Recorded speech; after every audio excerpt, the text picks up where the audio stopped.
যে আল্লাহ সুবহানাহু ওয়া তাআলা পবিত্র আল কোরআনে বলছেন, নাহনু নাকুসসু আলাইকা হাসানাল কসাস বিমা আওহাইনা ইলাইকা হাযাল কোরআন। সারা পৃথিবীতে যত গদ্য পদ্য উপন্যাস কবিতা আবৃত্তি যা কিছু আমরা শুনি বা পড়ি, আল্লাহ নিজে বলছেন ওহীর মাধ্যমে মুহাম্মদ সাল্লাল্লাহু আলাইহি ওয়াসাল্লামকে যেটা দেওয়া হয়েছে তার নাম আল কোরআন। আমি কোরআন মাজিদের ভিতরে যে গল্প, যে উপন্যাস, যে কথা বর্ণনা করেছি, এর থেকে উত্তম কোন কথা, উত্তম কোন উপন্যাস গল্প পৃথিবীর জমিনে আর কোন কিতাবে পাওয়া যাবে না। ওই জন্য আমি বলি যে পৃথিবীতে শিক্ষা যেগুলো মানুষ অর্জন করে, হাজার সিলেবাস অধ্যয়ন করে, হাজার সিলেবাস অধ্যয়ন করার পরেও একটা মানুষ তার জ্ঞানের পরিপূর্ণতা লাভ করতে পারে না। ওই জন্যে শিক্ষা ডিপার্টমেন্টটাও, এখানে অনেক শিক্ষিত মানুষ আছেন, ভাগ করে দেওয়া আছে। মাধ্যমিক পাস করার পরে দেখবেন শিক্ষক মহল থেকে তাকে জানানো হয় যে তুমি কোন সাবজেক্ট নিয়ে পড়াশুনো করবে। নয় তুমি ইংরেজি নিয়ে পড়ো, নয় বাংলা নিয়ে পড়ো, নয় তুমি বিজ্ঞান নিয়ে পড়ো, নয় তুমি ভূগোল নিয়ে পড়ো, নয় তুমি অঙ্ক নিয়ে পড়ো। যে কোনো একটা সাবজেক্টের উপরে তোমাকে এগিয়ে যেতে হবে। কলেজের ক্ষেত্রে এটা হয় কি হয় না? হয়। আর একটা কথা মাথায় রাখবেন, যে দেখবেন সব কিছুর মিস্ত্রি, সে কিছুই জানে না। কি বললাম বুঝলেন? রাজমিস্ত্রির কাজ করে, রঙের কাজ করে, ও দরজা জানলা লাগাতে পারে, ও সেন্টারিং এর কাজ জানে, ও ছুতোর মিস্ত্রিও ভালো, ও দর্জিরও কাজ জানে। একে দিয়ে কখনো কোনো কাজ করাবেন না, কারণ এ সব কাজ জানে, কোনো কাজের উপরে তার নিখুঁত এবং পারদর্শিকতা নেই, জানে সবকিছু। পৃথিবীতে ডাক্তার এটা একটা উপাধি, তাই না? দেখবেন কানের ডাক্তার আলাদা, নাকের আলাদা, চোখের আলাদা, আবার ব্রেনের আলাদা। কেউ হার্ট স্পেশালিস্ট, কেউ হাড়ের জন্যে, কেউ বাত ব্যথা এর জন্যে, কেউ স্কিনের। একটা একটা ডিপার্টমেন্ট আছে না? ডিপার্টমেন্ট আছে। আপনি যদি একটা চোখের ডাক্তারকে বলেন যে আমার কিডনিতে স্টোন, পাথর, আপনাকে অপারেশন করতে হবে, তার পক্ষে সম্ভব? আর তাকে দিয়ে যদি আপনি করান, রুগী নাও বাঁচতে পারে। কাঁচি ভিতরে থেকে যাবে, উপরে সেলাই করে দিবে, তাই না? ওই জন্য আমরা চিকিৎসার ব্যাপারে স্পেশালিস্ট খুঁজি। আমার চোখে কিছু হয়েছে, চোখের স্পেশালিস্ট ডাক্তারকে, তাই না? তার মানে এতক্ষণ যা কিছু বললাম, পৃথিবীতে কোনো মানুষ সমস্ত জ্ঞান একত্রিতভাবে অর্জন করতে সম্ভব নয়। আর পৃথিবীতে কোনো সাবজেক্টও নেই যে একটা সাবজেক্টের ভিতরে একটা মানুষের জন্ম থেকে মৃত্যু পর্যন্ত এ টু জেড বিষয়ের জ্ঞান সেই সাবজেক্টের ভিতরে আছে, এরকম কোন সাবজেক্ট জানা আছে কারুর? নেই। পৃথিবীতে একটা মাত্র কিতাব আছে, তার নাম আল কোরআন। আপনি মহা আকাশ সম্পর্কে জানবেন, আপনি এর ভিতরে পেয়ে যাবেন। আপনার বিজ্ঞান সম্পর্কে জানতে হচ্ছে, এর ভিতরে পাবেন। আপনি চাঁদ সম্পর্কে গবেষণা করবেন, এর ভিতরে পাবেন। আপনি সূর্যের কিরণ নিয়ে গবেষণা করবেন, এর ভিতরে পাবেন। মানুষ সৃষ্টি হয়েছে কি দিয়ে? বানর থেকে না মানুষ মাটি থেকে? আপনি এর ব্যাখ্যা এখানে পাবেন। পিতামাতার সঙ্গে সদ্ব্যবহার করবে কেমন, এটা এর ভিতরে পাবেন। স্বামী স্ত্রীর কেমন সম্পর্ক রাখা উচিত, আপনি এর ভিতরে পাবেন। কেউ রাগ করে তার বউকে বলে দিয়েছে তালাক তালাক তালাক, হবে কিনা, আপনি এর ভিতরে পাবেন। এ টু জেড বিষয়, একটা মানুষের জন্ম থেকে মৃত্যু পর্যন্ত যা কিছু প্রয়োজন লাগে, এক কথাতে একটা মানুষ যদি মনে করে আমি জ্ঞানী হব, আর পৃথিবীর অন্য কোনো কিতাব অধ্যয়ন করা লাগবে না। শুধুমাত্র যদি কোরআন মাজিদটাই যদি সে অধ্যয়ন করে, পৃথিবীর কোনো কিতাব পড়ে তার আর জ্ঞান অর্জন করা লাগবে না। বড় দুর্ভাগ্য, যদিও কোরআন আমাদের কাছে এসেছে তারপরে আমরা পড়ার সুযোগ পাই কি না। এটা আমাদের কাছে খুব বড় দুর্ভাগ্য, তাই না? আফসোস। মানে আমরা ঠিক এইরকম অবস্থা, মানে সস্তায় জান্নাতে যাবার একটা বড় রাস্তা। সস্তায়, কি বললাম বুঝলেন তো?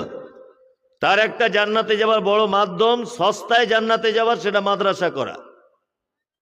যদি বলছেন কেন, আপনারও তো মাদ্রাসা আছে। একদম, মাদ্রাসা করা খুব সহজ, কোনো গাছ বসিয়ে দেওয়া খুব সহজ।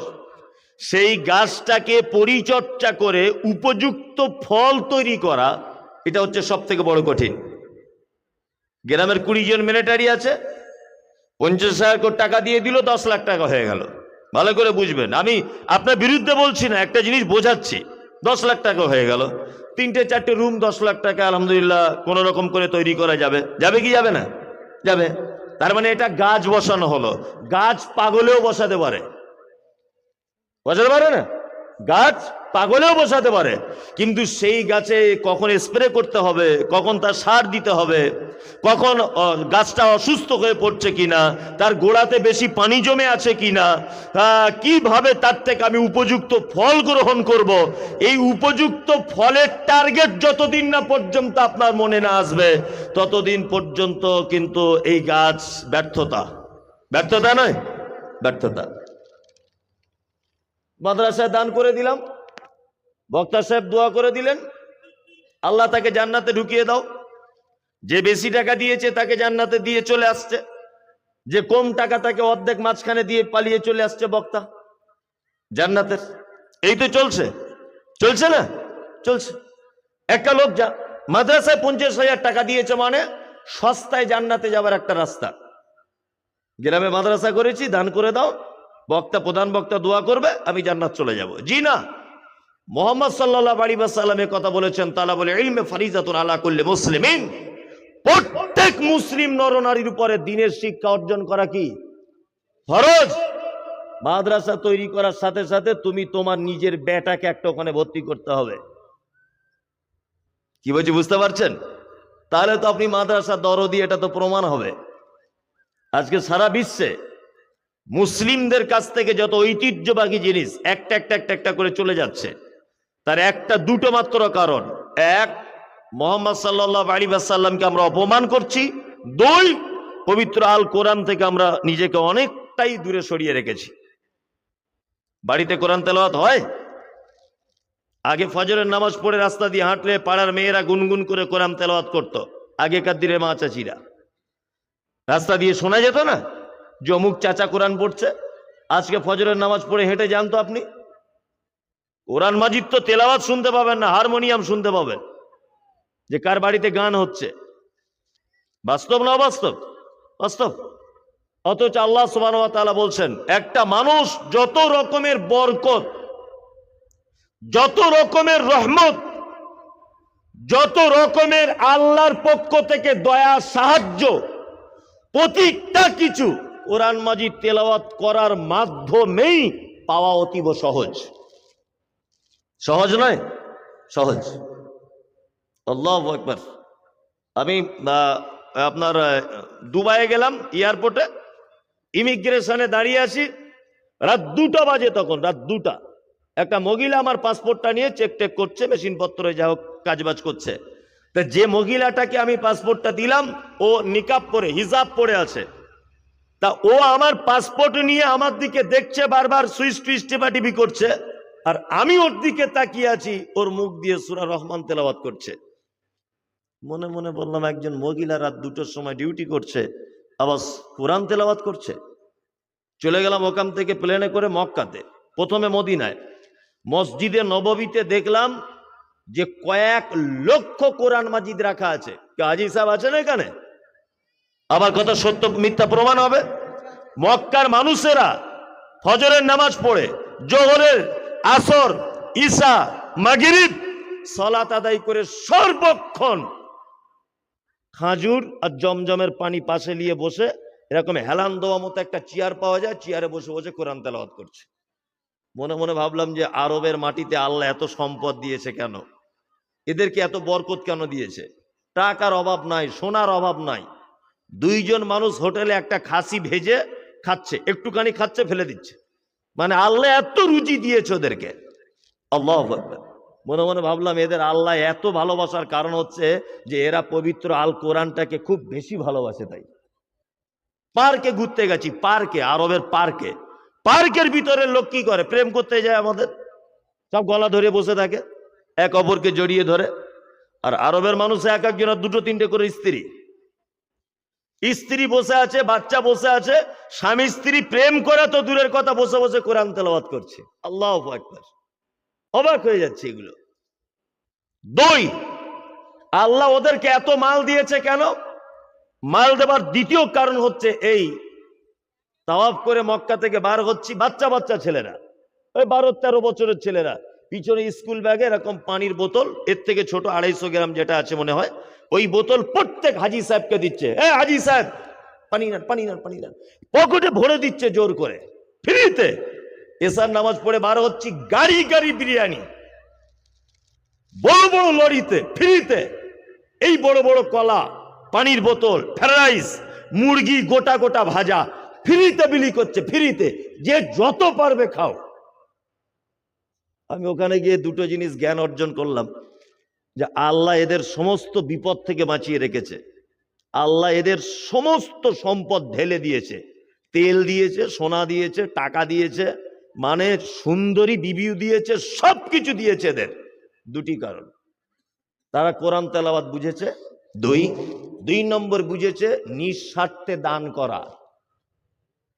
কি বললাম বুঝলেন? নিঃস্বার্থে দান করা। আর আমাদের অবস্থা কি? জলসায় 20,000 টাকা দিয়ে বারবার বলছে মৌলী সাহেব আমার নামটা বলুন, আর যদি ওর নাম বাদ চলে যায় তা আগামী বছর আর টাকা দিবে না। হ্যাঁ, এই ঘটনা কি না? আবার যদি বা নামটা বললো আশরাফ আলী 20,000, ও ঘুরে এসে আবার বলছে কি উল্টো পাল্টা নাম বলছো, আরে আলহাজ আশরাফ আলী, আমি হজ করে এসেছি টাটকা, আলহাজটা বলুন। এই তো আমাদের চরিত্র নয়। গরিব মানুষ কাউকে একটা শীতের দিনে চাদর কিনে দিয়েছে, ওটা দেখছে আবার ক্যামেরা করে ফেসবুকে ছাড়ছে, মানে কি দানির বেটা ও। একটা গরিব মানুষ তাকে দুটো চাদর কিনে দিয়েছে, ওটা দেখছে আবার ফেসবুকে ছাড়ছে। কেন এরকম নীতি? কেন আপনার এত দান নাম বলতে হবে কেন? ইন্নাল্লাহু আলিমুম বিযাতিস সুদূর। আল্লাহ বলছে মানুষের অন্তরের কথা জানি। আমি মাদ্রাসার জন্য সোশ্যাল মিডিয়াতে বলেছি যে আমার মাদ্রাসায় কাজ হচ্ছে, পয়সা দাও। তো একজনা বলছে 500 টাকা একটা বিল কেটে পাঠাও, তোর বিলের 12টা বাজিয়ে দিব, তোর টাকা লাগবে না, যা ফেল। কি করবি বিল নিয়ে? তুই ধুয়ে ধুয়ে খাবে বিল নিয়ে? তারপরে ও বলতে চাইছে যে আমার নামটা বিলে। একজনা বলছে অজুখানা করে দেবো, তা পাথরে আমার নামটা লিখে অজুখানার এক সাইডে মেরে দিবে না, তোর অজুখানা তো নমস্কার, লাগবে না অজুখানা। ও রিয়াকারী দানি, ও দিবে অবশ্য, কিন্তু বলতে চাইছে সবাইকে আমি এটা দিয়েছি। না, আমি আপনাকে বোঝানোর জন্য বলছি, আমাদের যত রকমের আল্লাহর পক্ষ থেকে আযাব, মুসিবত, বিপদ, দুটি কারণ। আমরা কোনো কাজ লিল্লাহিয়াত আল্লাহর উদ্দেশ্যে করছি না, আর কোরআন তেলাওয়াত উঠে গেছে। এখন কোরআন শুধুমাত্র শবে বরাতের রাত্রে চলছে, এমনি দিনে চলে না, তাই না? আল্লাহ তুমি জাতিকে বোঝার তৌফিক দান করো, আমিন। আর বেশি বেশি করে কোরআন তেলাওয়াত করুন। বিশেষ করে যারা মুসাল্লি আছেন, মসজিদে গিয়ে নামাজ পড়ার পরে ওর বইয়ের গল্প না করে 2 পাতা কোরআন মাজিদ পড়ুন, আপনার আল্লাহর পক্ষ থেকে বরকত হবে ইনশাআল্লাহ। আমি সেই পবিত্র আল কোরআনের সূরা আল আরাফের একটা একটা করে আয়াত বলছি, ব্যাখ্যা বিশ্লেষণ করছি, চুপচাপ মেরে বসে শুনুন, সাথে সাথে আমল করার চেষ্টা করবেন ইনশাআল্লাহ।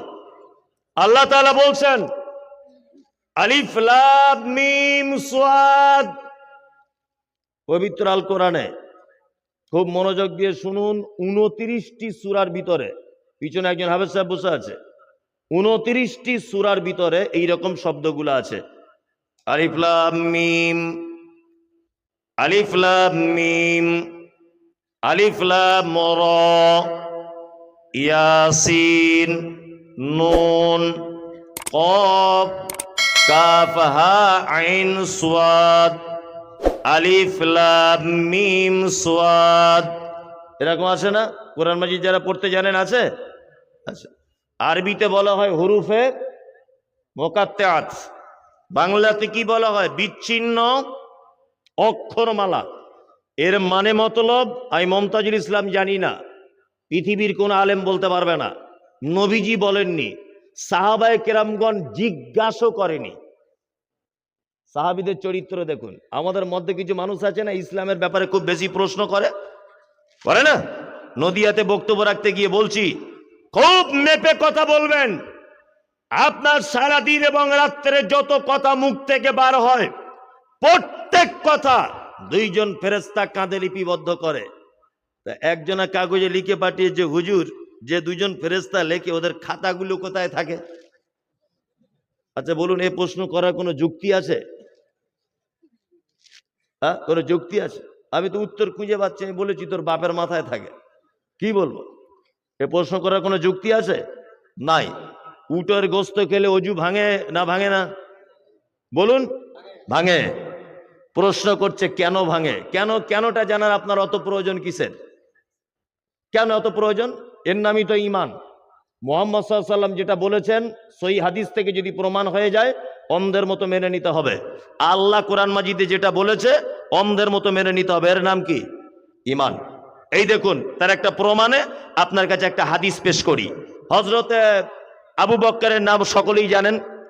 আল্লাহ নবী সাল্লাল্লাহু আলাইহি ওয়াসাল্লাম মসজিদের ভিতরে বসে আছেন, সাহাবীদেরকে বলছেন, এই তোমরা কি আবু বকরের ঈমান আর আবু বকরের বিশ্বাস সম্পর্কে তোমাদের কারো জানা আছে? সাহাবীগণ বলছেন, আল্লাহ এবং তার রাসূল ভালো জানে। আমরা কি করে বলবো আল্লাহ রাসূল আবু বকরের ঈমানটা কেমন? তখন আল্লাহ রাসূল সাল্লাল্লাহু আলাইহি ওয়াসাল্লাম বলছেন, এই ওই দেখো, এই সাহাবীরা ওই দেখো, রাস্তা দিয়ে একটা লোক তার প্রাণীর উপরে, পিঠের উপরে চেপে, গরু হোক, ভেড়া হোক, উট হোক, তার পিঠের উপরে চেপে দেখো তার সঙ্গে কথা বলতে বলতে যাচ্ছে। আচ্ছা বলুন তো, এখন যদি বলি রাস্তা দিয়ে একটা গরু যাচ্ছে তার মালিকের সঙ্গে কথা বলতে বলতে, কেউ বিশ্বাস করবেন? গরু কথা বলতে পারে? পারে না। আল্লাহ নবী সাল্লাল্লাহু আলাইহি ওয়াসাল্লাম যখন এই কথা বললেন যে দেখো গরু তার মালিক গরুর পিঠের উপরে চেপে, মালিক তার গরুর সাথে কথা বলতে বলতে যাচ্ছে, এটা কি তোমরা বিশ্বাস করো? সাহাবীগণ তখন বলছেন, আল্লাহ রাসূল এটা তো আশ্চর্য ব্যাপার, এটা আবার কেমন করে হয়? চতুষ্পদ প্রাণী আবার কখনো কথা বলতে পারে? আল্লাহ নবী সাল্লাল্লাহু আলাইহি ওয়াসাল্লাম বলছেন, শোনো, এটাই হচ্ছে আবু বকরের ঈমান। আমি যদি এই কথাটাই যদি আবু বকরকে যদি বলতাম যে আবু বকর, গরু তার মালিকের সঙ্গে কথা বলছে, আবু বকর এক চান্সে বলে দিতেন, অবশ্যই আপনি যখন বলেছেন 100% সত্য। এর নাম কি? ঈমান। আর আমরা দিনরাত প্রশ্ন করছি, বেটা ছেলে হলে দুটো আকিকে কেন, আর মেয়ে ছেলে হলে একটা কেন? কেন তোমার অত জানার ঢং কিসের? আল্লাহ রাসূল বলে দিয়েছে, এতটুকুই চুপ, তাই না? তাহলে মানে সাহাবায়ে কেরামগণ আল্লাহ রাসূলকে ইসলামের ব্যাপারে খুব কেন কি ব্যাপার বেশি প্রশ্ন করা থেকে নিজেদেরকে আটকিয়ে রাখতেন, তবে প্রয়োজন বিশেষে তিনারা করেছেন। নাম্বার 2, আল্লাহ তাআলা বলছেন, কিতাবুন উনজিলা ইলাইকা ফালা ইয়াকুন ফি সাদরিকা হারাজুম মিনহু লিতুনজিরা বিহি ওয়া যিকরা লিল মুমিনিন। আল্লাহ বলছে এটা একটি কিতাব। এটা কি কিতাব? অবতীর্ণ করা হয়েছে কার উপরে? মুহাম্মদ সাল্লাল্লাহু আলাইহি ওয়াসাল্লামের উপর। আল্লাহ তাআলা নবীকে বলছেন, নবী আপনি এই কিতাবের মাধ্যমে মানুষকে আল্লাহর দিকে, তার রবের দিকে আপনি ডাকুন, জান্নাতের সুসংবাদ দিন, জাহান্নাম থেকে ভয় দেখান। আল্লাহ মানুষের কাছে তাবলীগ করতে বলেছেন কি দিয়ে? কোরআনের বাণী দিয়ে, তাই না? আমরা তাবলীগ করি। আমি কারোর বিপক্ষের মানুষ নয়। আসলে কোরআন মাজিদ বোঝার খুব কঠিন, তবে আবার খুব সহজ। যারা বোঝার উদ্দেশ্য বোঝে তারা ঠিক বুঝে যায়, আর যারা তর্ক বিতর্কের জন্য খোঁজে, তারা কখনো সঠিক ইসলাম পেতে পারে না। আমি ওই জন্য বলেছি, তবলিগ যদি করতে হয় কি দিয়ে করতে হবে? পবিত্র আল কোরআন দিয়ে। কিন্তু বর্তমানে তবলিগের দল আছে না নেই? আছে। তবলিগের দল মসজিদে চলে এলো, এসে কি বলছে? এসে বলছে বাকি নামাজ বাদ আপনারা সবাই বসে যাবেন, দ্বীন ও ঈমানের আলোচনা হবে, বলে না? তারপরে বগল থেকে দুটো বই বার করছে, দুই বগল থেকে, একটা ফাজাইলে আমল, একটা মুনতাখাবে হাদিস। এই তো দাওয়াত, তাই না? কিয়ামত পর্যন্ত যদি এ তবলিগ করতে থাকে, কিয়ামত পর্যন্ত, আমি মুমতাজুল ইসলাম বলছি, কিয়ামত পর্যন্ত এই তবলিগে মানুষের ঈমানে সাকসেসফুল হতে পারে না। কারণ আল্লাহ সুবহানাহু ওয়া তাআলা নবীকে বলছেন, আপনি যখন মানুষের কাছে দাওয়াত দেবেন, কোরআন দিয়ে মানুষকে দাওয়াত দেন। কোরআন দিয়ে দাওয়াত বাদ দিয়ে ফাজাইল আমল দিয়ে দাওয়াত। বলতে যাচ্ছি কেন, 2 পাতা কোরআন মাজিদের বাংলা অনুবাদ করে শোনানো যায় না? বলছে কেন, ফাজাইল আমলে কি ভুল লেখা আছে? না, ভুল লেখা নেই। তারপরেও আমি বলবো, গাদা গাদা জাল জয়ীব হাদিস ওর ভিতরে ভর্তি। এটা মানুষের জ্ঞান দিয়ে রচনা করা। ফাজাইল আমলে নামাজের অধ্যায় লেখা হচ্ছে, একটা মানুষ যদি এক ওয়াক্তের নামাজ যদি ছেড়ে দেয়, 2,86,00,000 কত বছর? 13 বছর। 2,86,00,000 বছর, 13 বছর জাহান্নামের ভিতরে আগুনে পুড়বে। আল্লাহ এত বড় মানে নিষ্ঠুর যে একটা মানুষ যদি এক ওয়াক্ত নামাজ যদি মিস করেই যদি দেয়, তাহলে 2,88,13,000 বছর জাহান্নামে পুড়তে হবে। মিথ্যা কথা, এটা বানোয়াটি কথা। আপনি অজুর অধ্যায় দেখবেন ফাজাইল আমলে, বলছে অজু করার আগে কেউ যদি দাঁতন করে 70 গুণ নামাজে বেশি হয় নাকি। মিথ্যা কথা, গাদা গাদা মিথ্যা কথা বইয়ের ভিতরে লেখা আছে। এই বই দিয়ে যদি মানুষের কাছে তবলিগের কাজ করা হয়, এতে মানুষের কোনো উপকার হবে? কোনো উপকার নেই। মানুষের কাছে কোরআন দিয়ে দাওয়াত দিতে হবে। কি দিয়ে? কোরআন দিয়ে দাওয়াত দিতে হবে। আল্লাহ তাআলা নবীকে বলছেন, নবী আপনাকে কোরআন অবতীর্ণ করা হয়েছে আপনার কাছে, দায়িত্ব আপনার। এর মাধ্যমে আপনি মানুষকে কি করবেন? আল্লাহর দিকে নিয়ে আসবেন। এবার এখানে একটা কথা বলি, কোরআনের কথা বললেই কিন্তু সব জায়গাতে ভেজাল। ভেজাল নাই? হাদিসের সঠিক কথাটা বললেই ভেজাল। ভেজাল নাই? ভেজাল। এখানে একজন আজকে ভেজাল লাগাতে এসেছিল, মাথায় টুপি পরে, আমার সঙ্গে বিশাল মানুষের মারামারি হয়ে যায় এরকম একটা রাস্তায়। লাস্টে কমিটি ওকে তাড়লো এখান থেকে। বলছে আপনি কেন বললেন শবে বরাত বেদাত? আপনি কেন বললেন নবী মারা গেছে? নবী তো জীবিত আছে। ও বলছে এটা। তা আমি বেশি কিছু কথা বললাম না, অসুস্থ শরীর নিয়ে। আমি ওর ভাষাপত্র শুনে ভাবলাম যে এর হালকা তার লুজ আছে, তার ঠিক নাই মাথার। শবে বরাত বেদাত বলেছি, এই জন্য ও আমাকে এসে এখানে কথা বলতে চাইছে। শবে বরাত আমি শুধু বেদাত বলিনি, আজও পর্যন্ত বলছি এটা পচা বেদাত। নর্মাল হলে হতো পচা বেদাত। কি বললাম বুঝলেন? শাবান মাসে মোহাম্মদ সাল্লাল্লাহু আলাইহি ওয়াসাল্লাম, একজন বড় আলেম এখানে বসে আছেন, আপনারা হয়তো মূল্যায়ন করতে পারছেন না, খুব বড় মাপের একজন আলেম। আবার যদি এক জায়গাতে এক লাইন যদি কোথাও মিস করি, সমস্ত আলেমদের কাছে এটা আমার অনুরোধ, আমাকে আপনারা নক করুন যে মমতাজুল তুমি আমার ব্যাটার বয়সী, এই জায়গাটা তুমি ভুল বলেছো। যত দরের এখানে আলেম বসে আছেন সবার কাছে অনুরোধ যে আপনারা আমাকে নক করবেন যে এই জায়গাটায় ভুল হচ্ছে। মোহাম্মদ সাল্লাল্লাহু আলাইহি ওয়াসাল্লাম প্রত্যেক সপ্তাহে 2 দিন রোজা রাখতেন, সোমবার বৃহস্পতিবার। কেন সিয়াম পালন করতেন?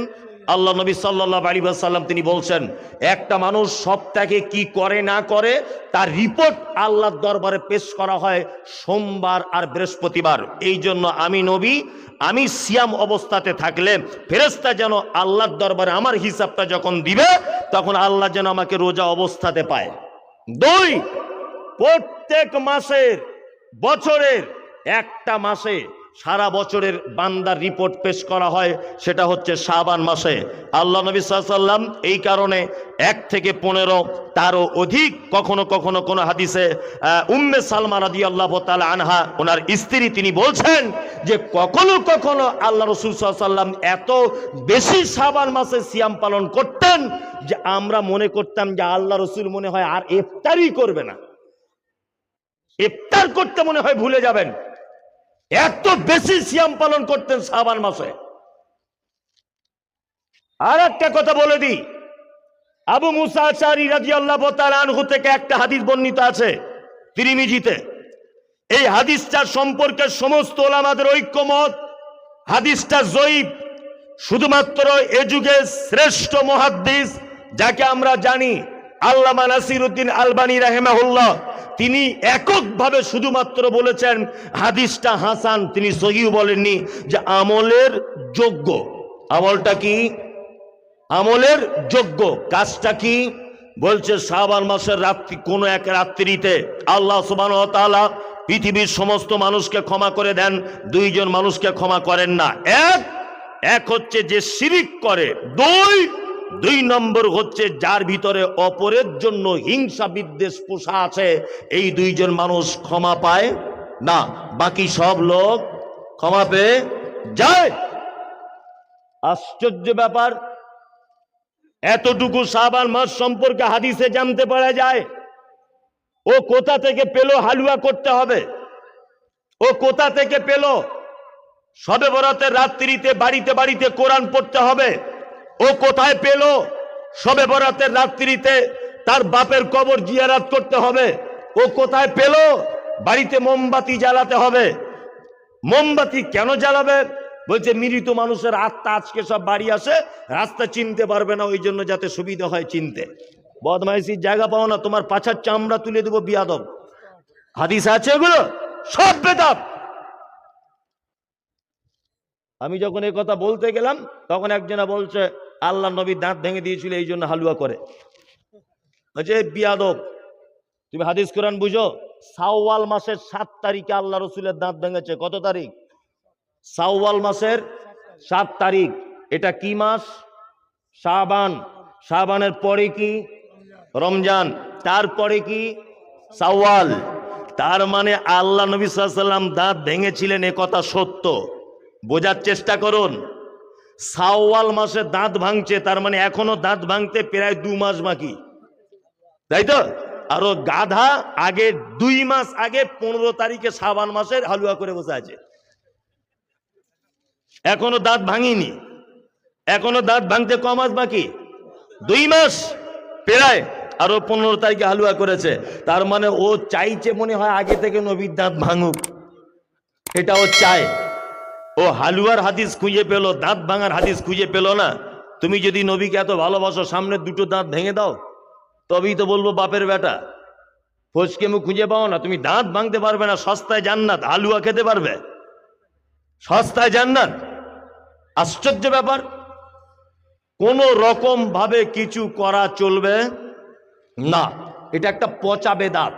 যে কথা আপনাকে বলছি সেটা হচ্ছে এই, আল্লাহ সুবহানাহু ওয়া তাআলা পবিত্র আল কোরআন দিয়ে বলছেন নবীকে, আপনাকে কোরআন দেওয়া হয়েছে, আপনি মানুষের কাছে এর দাওয়াত দিন, মানুষকে জাহান্নাম থেকে ভয় দেখান, মানুষকে আল্লাহর দিকে ডাকুন, তাই না?